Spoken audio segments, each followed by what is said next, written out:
mga ka-health! Ngayon, pag-uusapan natin ang paboritong topic ng maraming mahilig mag-party, ang hangover. Alam nyo ba na ang hangover ay hindi lang tungkol sa sakit ng ulo? Ito'y isang scientific phenomenon na puno ng chemistry, biology at konting drama. Kaya kung gusto mong malaman ang dahilan kung bakit parang zombie ka after mag-inom, stay tuned! Unang tanong, ano ba talaga ang hangover? Sa scientific terms, ito ang tinatawag na vaisalgia na mula sa Norwegian na kveis o uneasiness after debauchery. At Greek na algia na ang ibig sabihin ay pain. In short, literal na sakit pagkatapos ng kasiyahan. Ang hangover ay koleksyon ng mga sintomas na nararamdaman natin matapos ang sobra-sobrang pag-inom ng alak. Kasama na rito ang matinding sakit ng ulo, pagsusuka, matinding pagkapagod, at kahit yung tinatawag nating alcohol guilt. Saan galing ito? Well, let's dive into the science. Kapag uminom ka ng alak, ito ay mabilis na napupunta sa iyong bloodstream at kumakalat sa buong katawan. Ang pangunahing sangkap ng alak ay ethanol, at ito ang nagdudulot ng mga epekto tulad ng pagiging tipsy. Pero ano ang ginagawa nito sa katawan? Una, ang ethanol ay direktang umaapekto sa ating utak, lalo na sa neurotransmitters tulad ng GABA at glutamate. Ito ang dahilan kung bakit nakakaramdam tayo ng pagka-relax, confidence boost, at minsan, drama. Pero habang nawawala ang epekto ng alak, bumabagsak ang GABA levels na nagdudulot ng anxiety o hangxiety. Pangalawa, ang atay natin ay nagtatrabaho ng husto para i-break down ang ethanol. Ginagawa itong acetaldehyde, isang toxic compound na mas masama pa kaysa sa ethanol mismo. Kung mabagal ang pagproseso nito, diyan napapasok ang sintomas ng hangover. Ang science sa likod ng sakit ng ulo dulot ng hangover ay may kaugnayan sa epekto ng alak sa ating utak, dugo at metabolismo. Narito ang mga pangunahing paliwanag mula sa siyensya. Una, dehydration at pag-urong ng utak. Ang alak ay isang diuretic, kaya pinapabilis nito ang pag-ihi na nagiging sanhi ng pagkawala ng tubig sa katawan. Kapag kulang ang tubig, ang mga tissues sa katawan, kabilang ang utak, ay nawawalan din ng fluid. Ito ay nagiging sanhi ng bahagyang pag-urong ng utak mula sa bungo na nagre-resulta sa sakit ng ulo. Dagdag pa rito, ang kakulangan ng tubig ay pumipigil sa maayos na daloy ng dugo sa utak kaya lumalala ang sakit.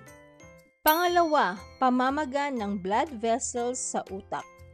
Ang ethanol, ang pangunahing sangkap sa alak, ay nagdudulot ng vasodilation o paglaki ng blood vessels. Ang paglaki ng mga blood vessels na ito ay nagdudulot ng pamamaga at presyon na nagiging sanhi ng pulsating headache o pagkirot. Pangatlo, build up ng toxins o acetaldehyde. Kapag ang katawan ay nag-metabolize ng alak, ang atay ay nagpo-produce ng acetaldehyde, isang toxic compound na mas mapanganib pa kaysa sa ethanol. Ang mataas na level ng acetaldehyde ay nagdudulot ng systemic inflammation na nagiging sanhi ng pagkirot sa ulo. Habang sinusubukan ng katawan na alisin ang toxin na ito, nakakaranas tayo ng mga sintomas tulad ng sakit ng ulo at pagkapagod. Pang-apat, electrolyte imbalance. Sa sobrang pag-ihi dulot ng alak, nawawala rin ang mga mahahalagang electrolytes tulad ng sodium, potassium at magnesium. Ang mga electrolytes ay mahalaga para sa maayos na komunikasyon ng mga neurons sa utak. Kapag disrupted ang kanilang function, masakit ang ulo. Pang-5, histamines at congeners. Ang ilang alak, lalo na ang dark liquors tulad ng whiskey, brandy, at red wine ay may mataas na levels ng congeners, byproducts ng fermentation at histamines. Ang histamines ay nagdudulot ng inflammation sa katawan, habang ang congeners ay mas mahirap i-metabolize na nagre-resulta sa mas matinding sakit ng ulo. Pang-anim, hypoglycemia or low blood sugar. Ang alak ay pumipigil sa atay na maglabas ng glucose na nagdudulot ng hypoglycemia o mababang blood sugar. Ang utak ay lubos na umaasa sa glucose bilang energy source. Kapag kulang ang glucose, nagiging sanhi ito ng pagod, irritability, at sakit ng ulo. Narito ang listahan ng myth versus fact tungkol sa hangover para mas maunawaan ang katotohanan sa likod ng mga paniniwala tungkol dito. Myth: ang kape ay pampawalan ng hangover.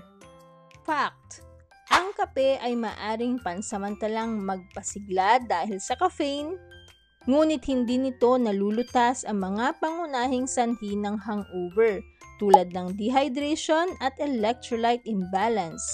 Sa katunayan, mas lalo nitong pinapalala ang dehydration. Myth: kung iinom ulit ng alak kinabukasan, mawawala ang hangover. Fact: ang muling pag-inom ng alak ay maaaring pansamantalang magpagaan ng pakiramdam dahil sa alcohol numbing effects.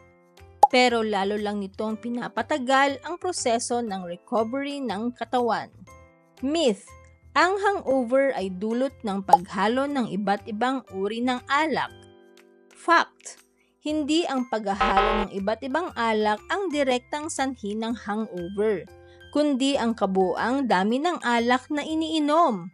Gayunpaman, ang mga alak na may mas mataas na congeners katulad ng whiskey at red wine ay mas malamang magdulot ng hangover. Myth: ang pag-inom ng tubig pagkatapos uminom ay magtatanggal ng hangover.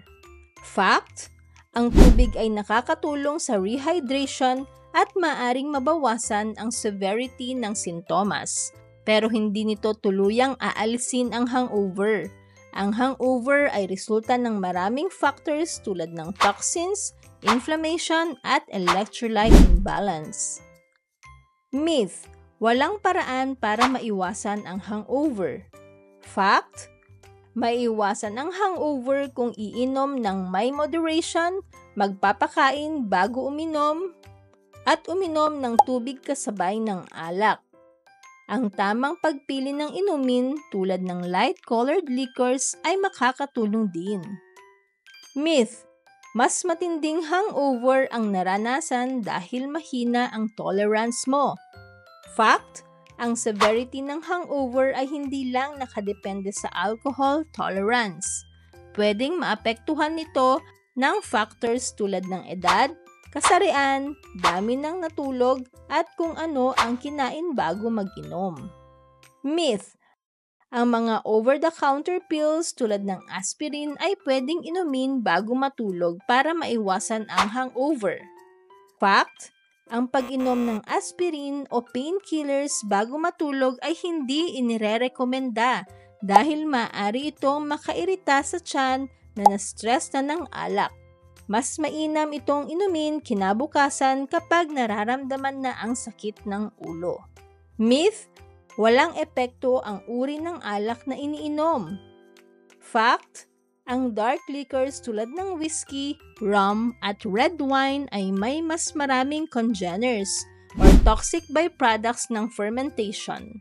Kaya mas malamang magdulot ito ng mas matinding hangover kumpara sa light liquors tulad ng vodka at gin. Myth: ang paninigarilyo habang umiinom ay walang epekto sa hangover. Fact: ayon sa mga pag-aaral, ang paninigarilyo habang umiinom ay maaaring magpalala ng hangover. Ang toxins mula sa sigarilyo ay maaaring magdagdag sa oxidative stress at inflammation na dulot ng alak. Myth: Mas matanda, mas magaling sa pag-handle ng alak. Fact, habang tumatanda, bumabagal ang metabolism ng alak sa katawan, kaya mas matindi ang epekto ng hangover sa mga mas nakakatanda. Myth, lahat ng tao ay may parehong hangover experience. Fact, ang bawat tao ay may iba't ibang response sa alak at hangover. Ang genes, lifestyle at health condition ay nakakaapekto kung paano nararanasan ang hangover. Ang pag-unawa sa mga myth at fact tungkol sa hangover ay makakatulong upang maging mas maingat at responsable sa pag-inom. Tandaan, ang moderation at tamang kaalaman ang susi upang maiwasan ang sakit kinabukasan. Ayan mga ka-health, alam nyo na ang science sa likod ng hangover at kung paano ito maiiwasan. Tandaan, ang pag-inom ay dapat laging responsibilidad. Kung nagustuhan mo ang video na ito, huwag kalimutang mag-like, mag-subscribe at i-click ang notification bell para sa mas maraming science-packed na content. At kita-kits tayo sa next video. Cheers!